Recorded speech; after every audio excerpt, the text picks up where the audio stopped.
बिस्मिल्लाहिर्रहमानिर्रहीम। अस्सलाम वालेकुम स्टूडेंट्स, उम्मीद करता हूँ कि आप सब खैरियत से होंगे। चैप्टर नंबर 9 हम डिस्कस कर रहे थे, उसके पहले 3 थ्योरम जो हैं वो हम लोगों ने आपके साथ डिस्कस कर लिए थे। अब थ्योरम नंबर 4 आज हम डिस्कस करेंगे। उसमें देखें बेटा कि स्टेटमेंट में वो ये कह रहा है कि if two chords of a circle are congruent then they will be equal distance from the centre. ठीक है जी। स्टेटमेंट में वो ये कह रहा है कि आपके पास 2 कॉर्ड्स हैं, ठीक है जी। जिस तरह आपको एक डायग्राम के अंदर ए बी एक कॉर्ड शो हो रही है और दूसरी कॉर्ड आपके पास सी डी, ये एक दूसरी कॉर्ड है जी। ठीक है जी, 2 कॉर्ड उसने मेंशन किया हुआ है of a circle congruent then they will be equal distance from the centre. वो दोनों कॉर्ड जो हैं वो सेंटर से इक्वल डिस्टेंस पे होंगी अगर वो सेम सेगमेंट की होंगी आपके पास। तो आप देखेंगे ए बी आपके पास एक कॉर्ड है और सी डी आपके पास एक कॉर्ड है। ये सेंटर से इसका जो डिस्टेंस है वो सेम होगा, ये चीज़ हमने प्रूव करनी है जी। तो गिवन में देखें जी, A B and C D are 2 equal chords of a circle with centre at O. ये देखें जी, आपको डायग्राम के अंदर शो हो रहा है कि ए बी और सी डी आपके पास 2 कॉर्ड्स हैं। तो सेंटर उसका आपके पास ओ है, ओ से लेकर एच तक और ओ से लेकर के तक आपके पास इसका डिस्टेंस है। तो हमने ये इक्वल शो करना है ये। ओ एच परपेंडिकुलर है ए बी के एंड ओ के परपेंडिकुलर है सी डी के। हमने सेंटर से 2 परपेंडिकुलर ड्रॉ किए हैं लाइन सेगमेंट ए बी के ऊपर। ओ एच एक ड्रॉ किया है और ओ के एक परपेंडिकुलर ड्रॉ किया है हमने सेंटर से। ठीक है जी, ये आपके पास सी डी कॉर्ड के ऊपर हमने ड्रॉ किया है। प्रूव ये करना है कि मेजरमेंट ओ एच और ओ के जो है ये आपस में इक्वल हैं, इसलिए हमने इसको इक्वल शो करवाना है क्योंकि हमने सेंटर से इन दोनों कॉर्ड्स का डिस्टेंस जो है वो एक जैसा होना चाहिए, ये बात हमने साबित करनी है। कंस्ट्रक्शन में देखें बेटा, join O to A and O with C. O को आपने ए के साथ ज्वाइन कर देना है और ओ को आपने सी के साथ ज्वाइन कर देना है। ये हम कंस्ट्रक्शन में वर्क लिखेंगे। So that we have angle right triangles. R T का मतलब होता है राइट ट्राइंगल्स, ऐसी ट्राइंगल जिसके अंदर 90 डिग्री का एंगल्स बनता हो। ऊपर छोटा सा एस बना हुआ है, इसका मतलब ये है कि आपके पास 2 ट्राइंगल्स हैं, एक से ज़्यादा ट्राइंगल्स हैं। ओ A H and O C K आपके पास 2 ट्राइंगल्स हैं जी। ठीक है जी। तो प्रूफ के अंदर देखेंगे बेटा हमने क्या करना है इसमें कि हमने ओ एच और ओ के को प्रूफ कैसे करना है, उसकी हम स्टेटमेंट और रीज़न के साथ तफसीलात में जाते हैं ज़रा। O H bisects chord A B. आप देख रहे हैं जी, ओ एच जो है वो आपके पास बाइसेक्ट कर रही है कॉर्ड ए बी को। हमने प्रीवियस थ्योरम के अंदर ये बात साबित की थी कि सेंटर से अगर कोई हम स्ट्रेट लाइन ड्रॉ करते हैं वो आपके पास परपेंडिकुलर होगी कॉर्ड ए बी के ऊपर और उसका वो मिड पॉइंट होगा। ठीक है जी। तो हम यहाँ से ये बात साबित कर सकते हैं कि मेजरमेंट ए से एच तक का जो डिस्टेंस है इज इक्वल टू होगा आपके पास 1/2 मेजरमेंट ए बी का हाफ डिस्टेंस होगा आपके पास, जिसको हम मेंशन करेंगे इस तरह से 1/2 मेजरमेंट ए बी। ठीक है जी। ये बात दोबारा रिपीट कर रहा हूँ, O H bisect chord A B. O H जो है वो बाइसेक्ट कर रही है कॉर्ड ए बी के ऊपर, क्योंकि ये लाइन सेंटर से परपेंडिकुलर ड्रॉ हो रही है, इसलिए तो आपके पास ए से लेकर एच तक का डिस्टेंस और एच से लेकर बी तक का डिस्टेंस सेम होगा। तो इसलिए हमारे पास A H is equal to 1/2 measurement A B भी हम राइट कर सकते हैं। ये काम हम इसलिए कर रहे हैं कि दोनों ट्राइंगल्स की जो ए एच और सी के साइड है, ठीक है, ये दोनों आपस में कंकरेंट हो जाएं।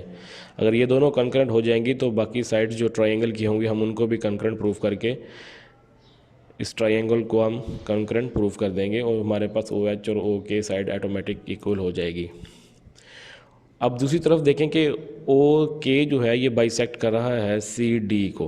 ठीक है जी, हमने सिमिलरली लिखा ओ K bisects chord A B. तो इसका हम क्या लिखेंगे जी, सी के मेजरमेंट सी के आपके पास जो है वो इज इक्वल टू होगा 1/2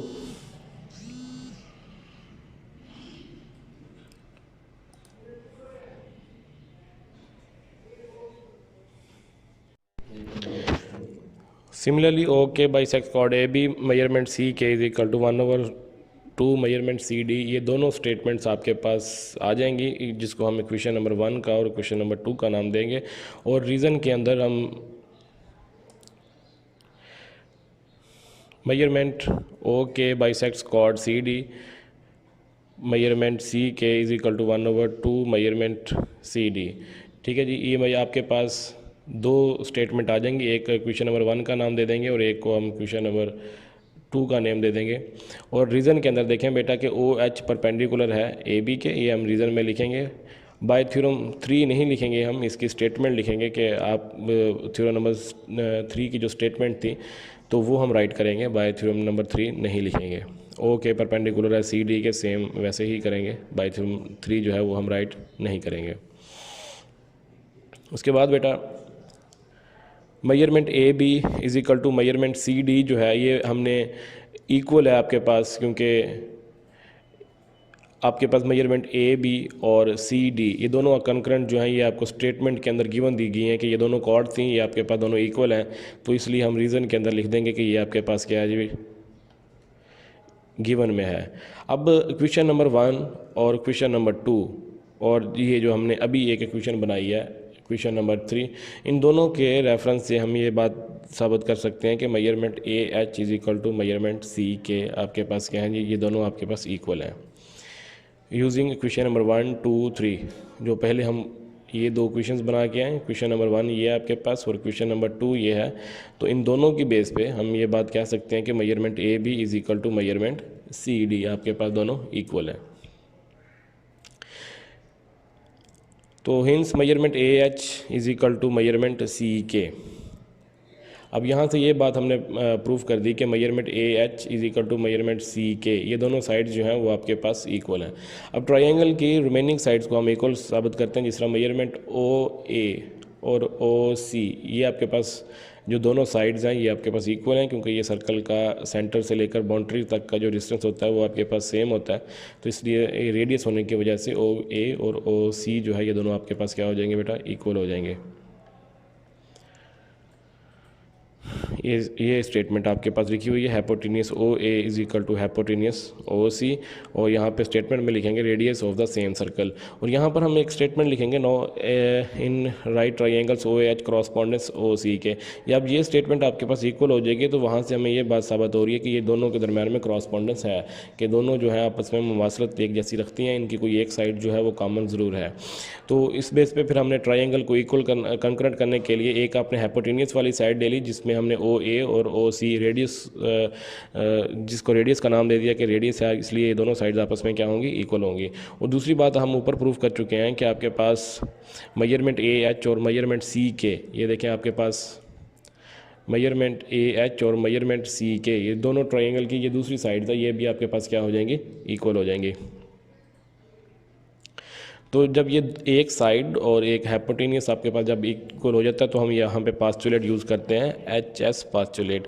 इसका मतलब ये होता है कि हाइपोटेन्यूस साइड, पास्टुलेट का मतलब ये होता है कि आपने किस बेस पे नतीजा अखज़ किया, तो वो हम यहाँ पे बताएंगे कि HS की बेस पे हाइपोटेन्यूस और साइड। तो आपके पास दोनों ट्राइंगल्स जो हैं वो कंकरेंट हो गई हैं। दोनों ट्राइंगल कौन सी हैं जी, एक ट्राइंगल OAH है, कंकरेंट दूसरी ट्राइंगल है आपके पास OCK। जब आपके पास ये दोनों ट्राइंगल्स जो हैं वो इक्वल हो चुकी हैं तो आपके पास measurement OH is equal to measurement OK। ये दोनों जब ट्राइंगल्स जो हैं ये दोनों जब कंकरेंट हो जाते हैं तो उसका मतलब ये होता है कि आपके पास ट्राइंगल की हर एक साइड जो है वो एक जैसी हो जाती है। तो हमने ये दोनों ट्राइंगल्स को कंकरेंट प्रूफ कर दिया। तो अब आपके पास OH और OK ये भी ट्राइंगल का ही हिस्सा है, तो इसलिए आपके पास OK और OH जो है ये आपके पास क्या हो जाएंगे, इक्वल हो जाएंगे। और यहाँ पे हम लिख देंगे measurement OH is equal to measurement OK। तो ये बेटा आपका जो थ्योरम था ये हमारा प्रूफ हो गया। उम्मीद करता हूँ कि आपको अच्छे तरीके से समझ आ गई होगी इसको आप एक दफ़ा अच्छे तरीके से समझ लेंगे, ताकि कोई भी मसला होगा तो वो आप कमेंट्स की सूरत में हमसे पूछ सकते हैं। ओके बेटा, जज़ाकल्लाह, शुक्रिया।